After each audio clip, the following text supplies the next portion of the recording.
and welcome back to another Breyer customization video. So a fun fact about me is that I love mules. I used to ride a mule for lessons named Kizzy. They are so sweet and funny, and I need more mule models in my life. And yes, I do have the new one Breyer just released, and I'm itching to make a custom. But until then, I wanted to make my own. I want to use the Cleveland Bay as my starting model. He has the perfect face that's begging to be turned into a mule. I actually ordered this body with no ear off of eBay, and the seller just threw him into a box with no wrapping or anything, so the other ear broke off. Safe to say this project was meant to be. As always, let's start by cutting him up with the Dremel. I am, of course, wearing my gloves, long sleeves, a respirator, and safety glasses. I actually want to challenge myself and make a jumping mule, so this will be quite a change. Some mules can jump with a rider like a horse, but if you didn't know, they also have the special ability to be able to jump a fence just by being led up to it. This is especially used by coon hunters in the southern states. They even have competitions for the highest jumping mule.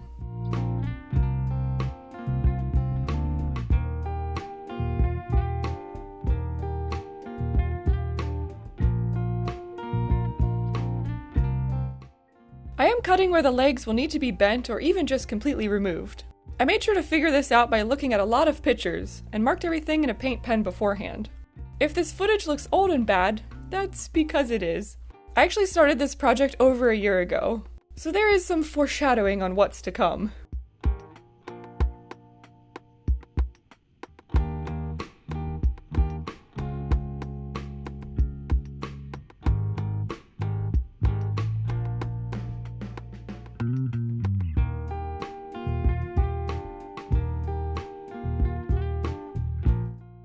Now I can heat up and move everything with the embossing gun.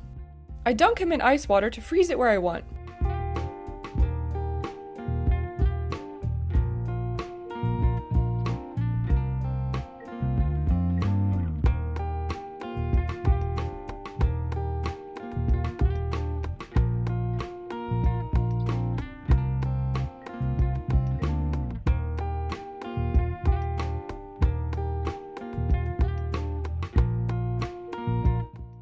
Next, I attach the wire with a 2-part glue to the head and the 2 legs that were completely cut off.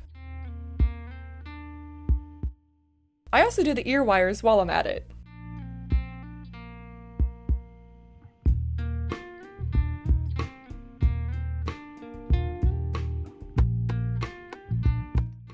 Next is the most frustrating part.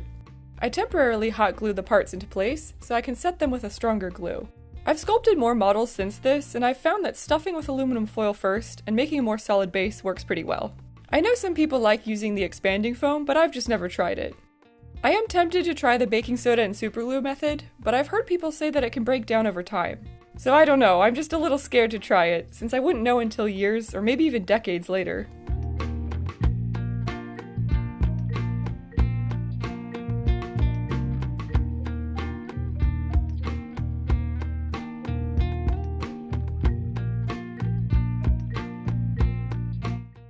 Once the glue dried, I added some epoxy for more strength.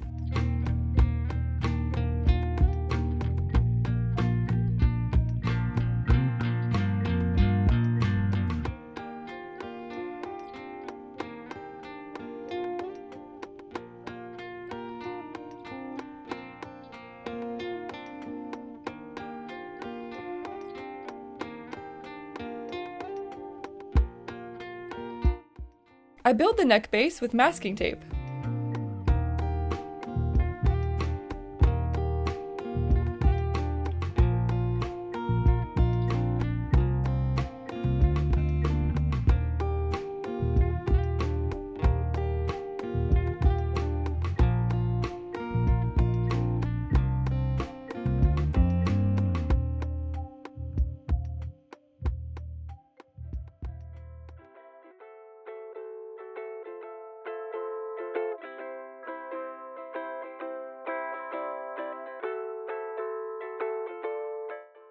I pat it out with hot glue and foil.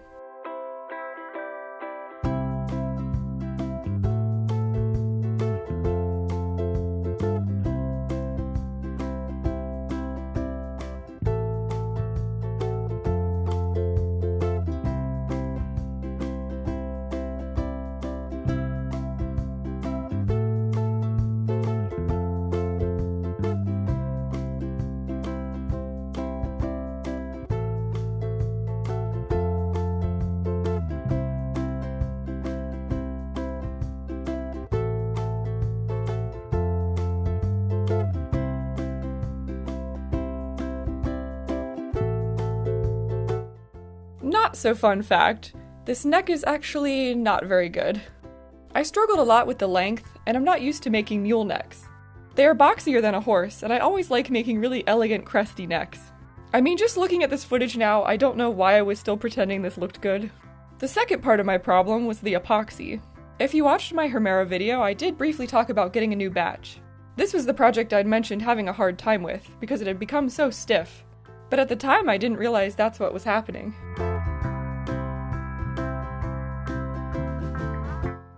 Here I am adding the rear flank by gluing in more foil so I have something to work on top of.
I was able to do a decent job with this, though I did go back over some areas later when I got the fresh epoxy.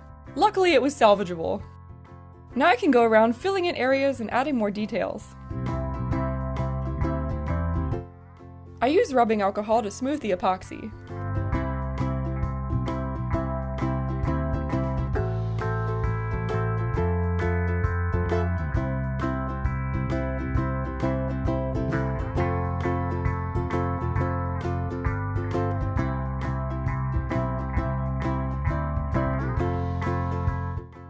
I blend the sections together and add details with my fingers and a cuticle tool.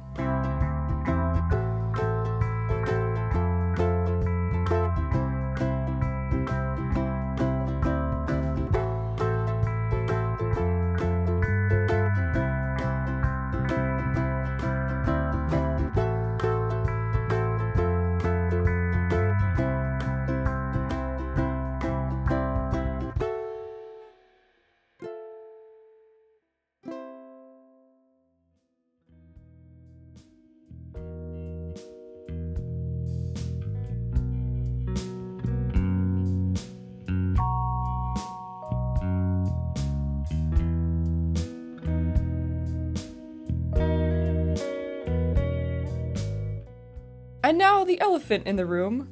How exactly am I going to make him stand? I will be inserting steel rods as far up the legs as I can.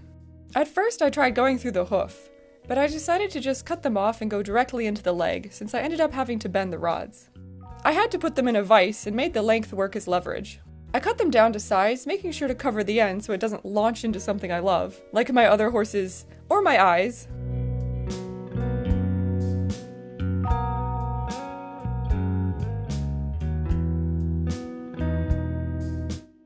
I test the rods in this temporary base that I drilled some holes into, and once they're the right length I can glue them in.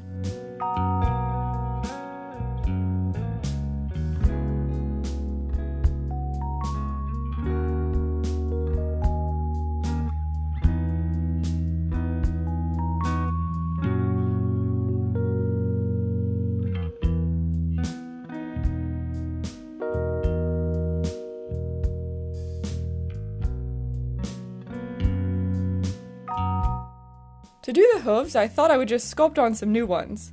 I thought. This proved to be more difficult than I felt like dealing with, so I decided to just drill holes through the old ones and reattach them.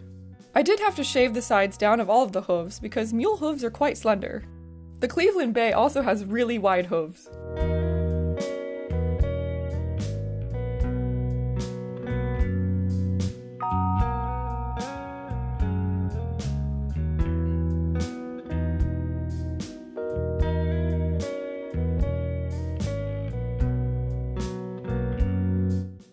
After a ton of sanding and a bath, now I can prime.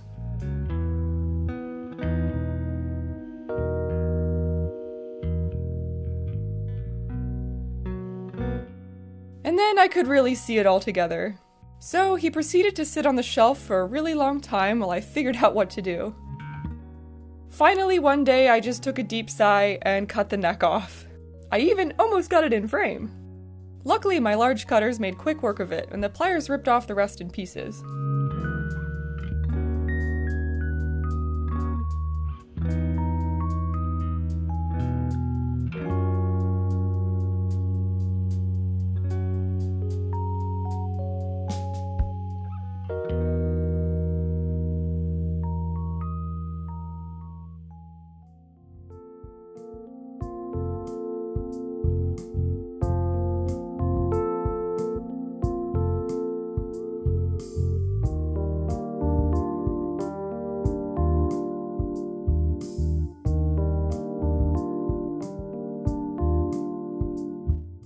And I will admit, after this, he still sat around for a while, until eventually, yay, a new neck armature.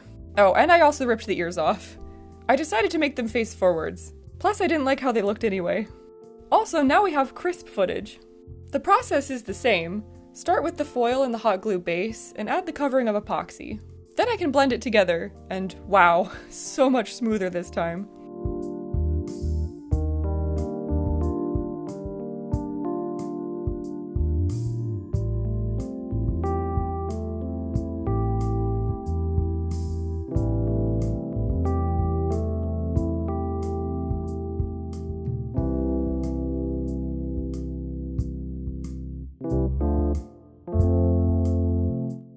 Now I can add in the muscle details.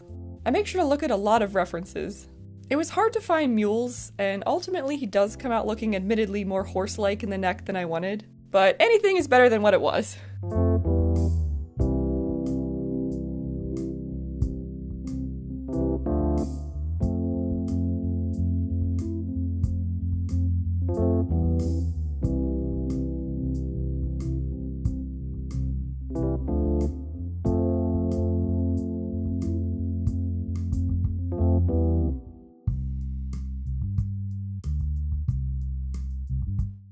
The silicone tool is my favorite for carving in the muscle details.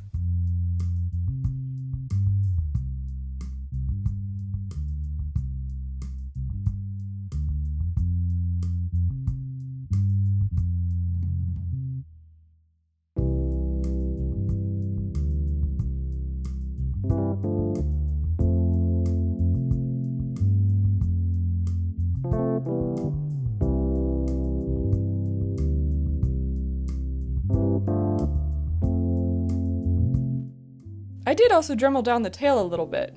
I liked the shape, but not the details, and the base was too thick. So I go over it with a thin layer of epoxy just to add the details back.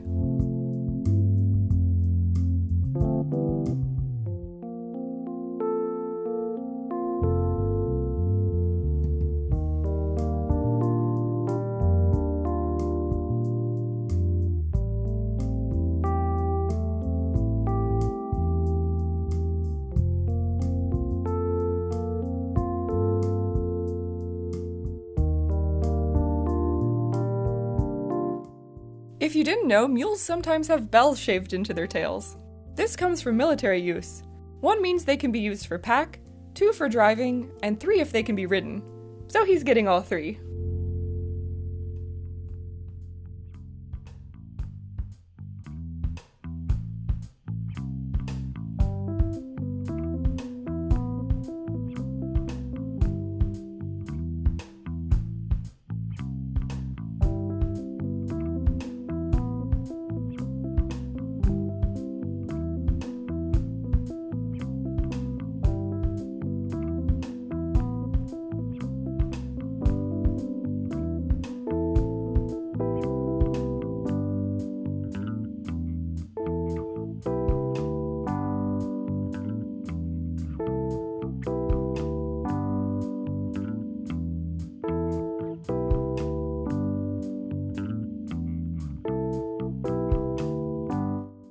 Now let's see about these ears.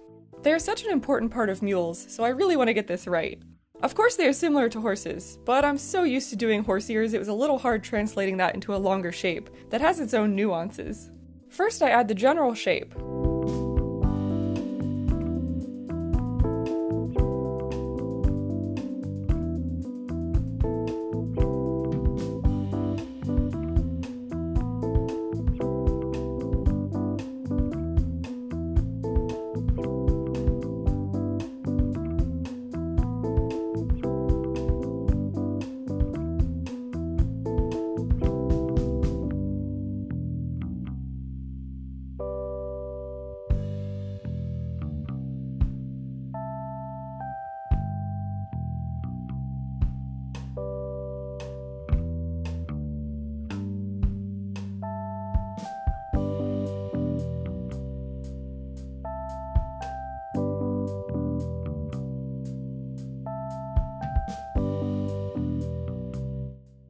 Then I can refine it and add and blend where needed.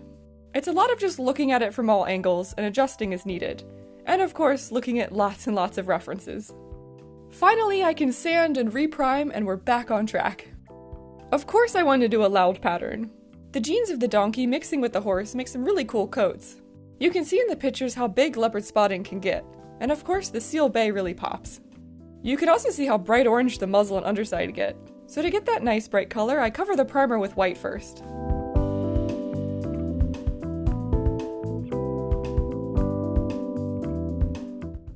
Next I start adding the orange by mixing my red and yellow with a tiny bit of blue to cut down the saturation. It's still quite bright, but it'll be a good underlayer.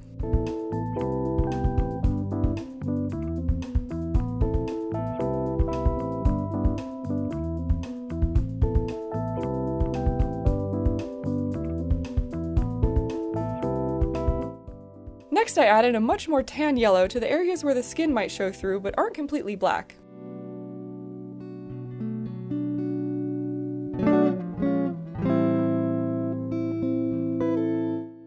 Now I can start shading with a reddish brown. This is what takes it from flat to detailed. I'm really emphasizing the muscles and wrinkles.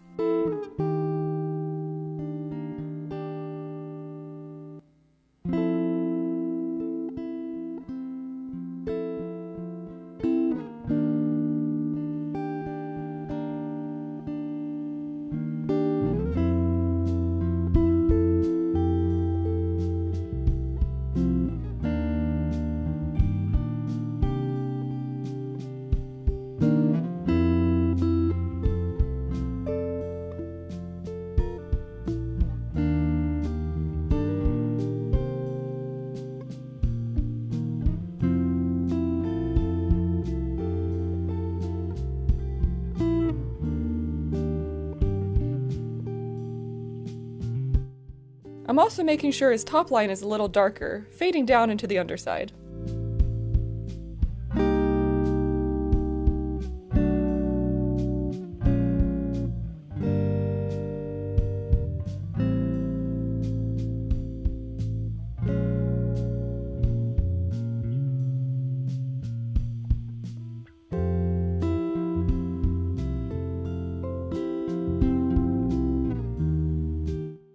I go a shade darker and repeat the process, not going quite as far out.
I use the black on the legs and face.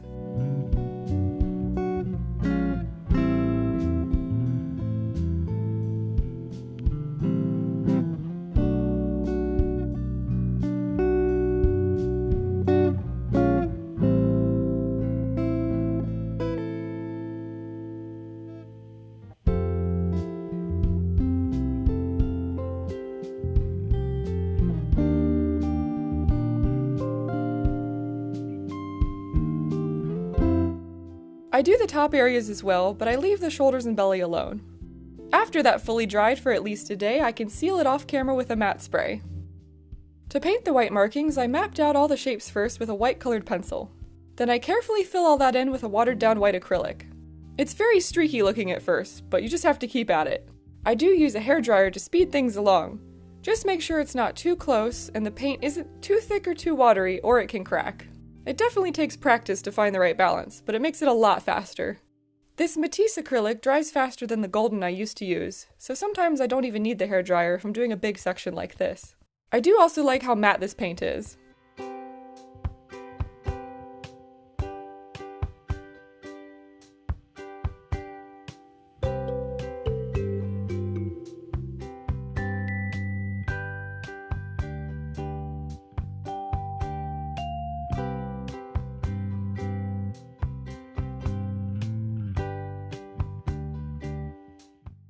And bam! Easy peasy!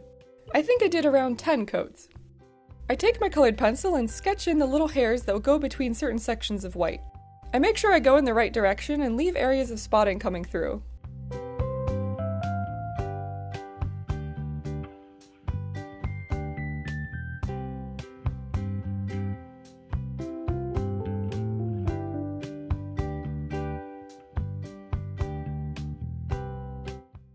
I use my blending stump to smooth the pencil texture, still going the same direction.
With the white done, let's add those amazing black spots.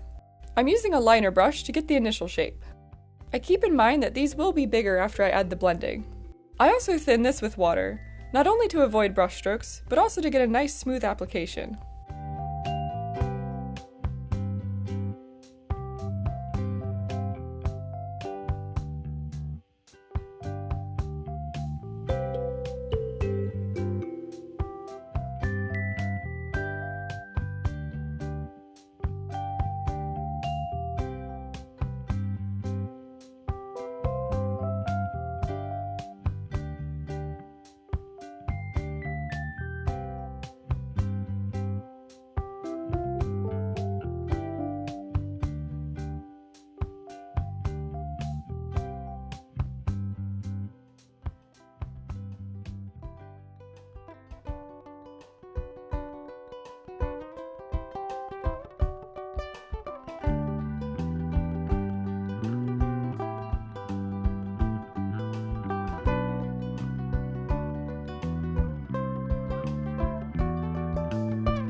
I'm still paying close attention to the hair direction, as well as the size of the spots.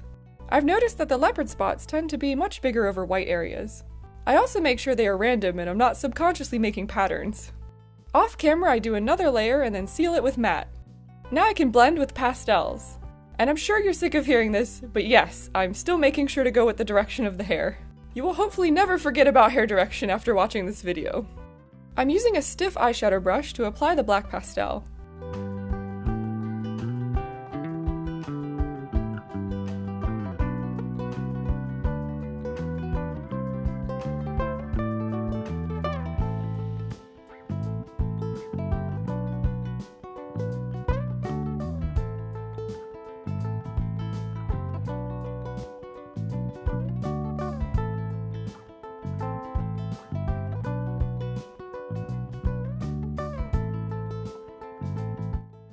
Even with just one layer, it's crazy to see the difference next to the ones I haven't done yet. I seal and do another layer, and then it's time to blend even more with colored pencil. It's a little hard to see on camera, but there is still a visible divide between the pastel and the acrylic, so this blends them together nicely. I use my blending stump for this as well. I try and keep two on hand, one for white and one for darker colors. This way I don't accidentally get some black on a white section.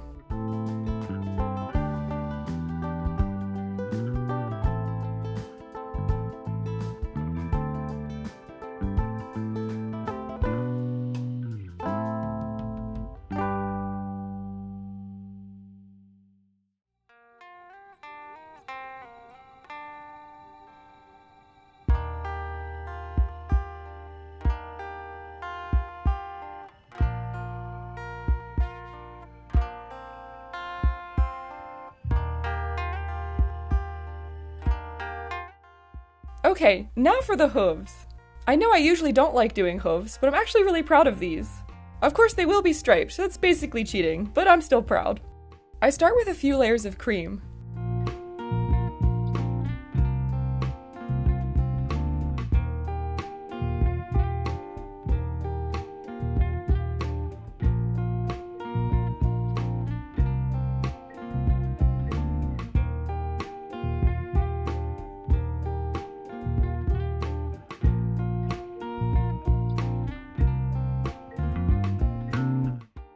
I add striping with brown.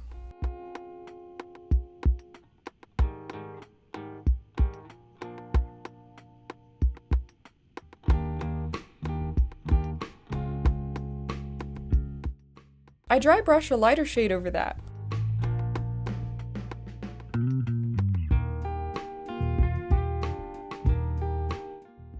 Then I repeat that with both dry and wet brushing until it's looking how I like.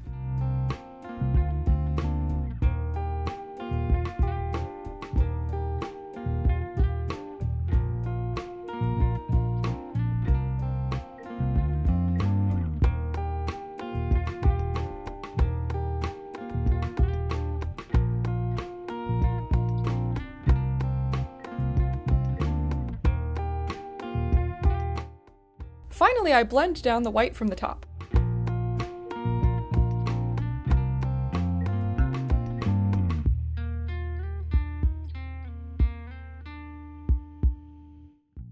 I'm sad I didn't film the bottom. Those came out really nice.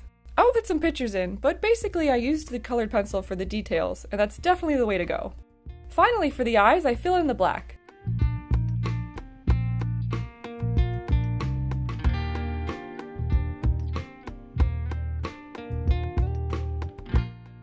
With that dry, I paint a dark brown oval, and then blend the black in the middle, and light brown on the bottom.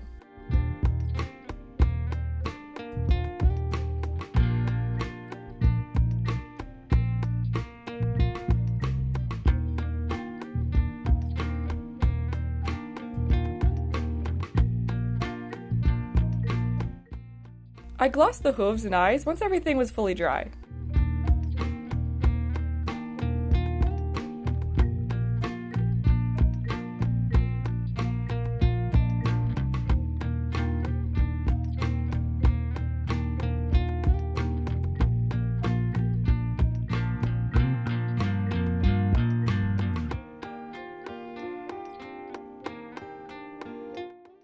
I also painted his chestnuts, but I guess I didn't film that. And with all that, it's time for the final result.